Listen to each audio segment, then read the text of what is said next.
అసలు ఉపాధి, తాపీ పని, రాడ్ పెయింటింగ్ సహా పలు విభాగాల్లో నైపుణ్యాభివృద్ధి, ఎల్ఎన్టీ, ఏషియన్ పెయింట్స్, జేసీబీ సంస్థల సహకారంతో ఉచిత శిక్షణ, విద్యార్హత లేకపోయిన అవకాశం, ఒక్క భవన నిర్మాణ రంగంలోని 10,000 మందికి పని కల్పన, కూటమి సర్కార్ ప్రణాళికలు, రాజధాని అమరావతి నిర్మాణాలు, రాష్ట్రంలో యువత వృత్తి నింపుళ్ళు, బడుగు బలహీన వర్గాలు, అసంఘటిత రంగంలోని కార్మికులను భాగస్వాములు చేయడం ద్వారా వారికి పెద్ద ఎత్తున ఉపాధి కల్పించే దిశగా కూటమి ప్రభుత్వం సమాయత్తమవుతుంది. ఒక భవన నిర్మాణం ద్వారా తాపీ, రాడ్ బెండింగ్ పనివాళ్లు, పెయింటర్లు, వడ్రంగులు, బ్రిక్స్ పనిచేసేవారు, సిమెంట్ మిక్సింగ్, సీలింగు, డ్రైనేజ్ వర్కర్లు, టైల్స్ పనిచేసేవాళ్ళు, ఎలక్ట్రీషియన్లు, ప్లంబర్లు, డిజైనర్లు, ఇంజనీర్లు, సర్వేయర్లు, అద్దాల పనివాళ్ళు, ఇలా సుమారు 34 రంగాల వారికి ప్రత్యక్షంగా, పదుల సంఖ్యలో ఇతర రంగాలకు పరోక్షంగా ఉపాధి కలుగుతుంది. ఆయా రంగాల్లోని వారికి మెరుగైన శిక్షణ ఇవ్వడం ద్వారా వృత్తి నైపుణ్యాన్ని పెంచి రాజధాని నిర్మాణంలో భాగస్వాములు చేయనున్నారు. దీనికోసం ఏపీ రాజధాని ప్రాంత అభివృద్ధి ప్రాధికార సంస్థ, రాష్ట్ర నైపుణ్య అభివృద్ధి సంస్థ, నేషనల్ అకాడమీ ఆఫ్ కన్స్ట్రక్షన్ సంయుక్తంగా పనిచేస్తున్నాయన్నటువంటి వార్తని హైలైట్ చేశారు. ఇక్కడే విచిత్రం ఏంటంటే, ఇదే కనుక జగన్ చేస్తుంటే తాపీ మేస్త్రి పని కోసం నువ్వు ట్రైనింగ్ ఇస్తావా,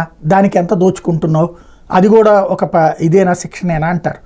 ఇక్కడ రియల్ ఎస్టేట్ ఇప్పుడు తాపీ మేస్త్రి పనికి ట్రైనింగ్ ఇచ్చేది నాకు అర్థం కాదు. ఆల్రెడీ ట్రైనింగ్లో ఉన్నటువంటి వాళ్ళే పని చేస్తారు కదా, కొత్తగా ట్రైనింగ్ ఇవ్వడం అంటే యువత ఇప్పుడు వీటిట్లో నేర్చుకోమని చెప్పిన అంటే, ఇప్పుడు ఒకళ్ళ పెద్దోళ్ళ బిడ్డలు వచ్చినేమో సాఫ్ట్వేర్ ఇంజనీర్లు అవ్వాలా, లేకపోతే కనుక కార్పొరేట్ ఉద్యోగులు అవ్వాలా, పేదోళ్ళ బిడ్డలు వచ్చినేమో వీటికి అవ్వాలా అని రాసేవాళ్ళు. అప్పుడు అది చేయడం తప్పని నేను పొరపాటున కూడా అన్నాను. ఓ రకంగా చెప్పాలంటే సాఫ్ట్వేర్ ఇంజనీర్ కంటే ఎక్కువ సంపాదించుకుంటున్నారు తాపీ మేస్త్రి. కాబట్టి ఇదేంది అదే.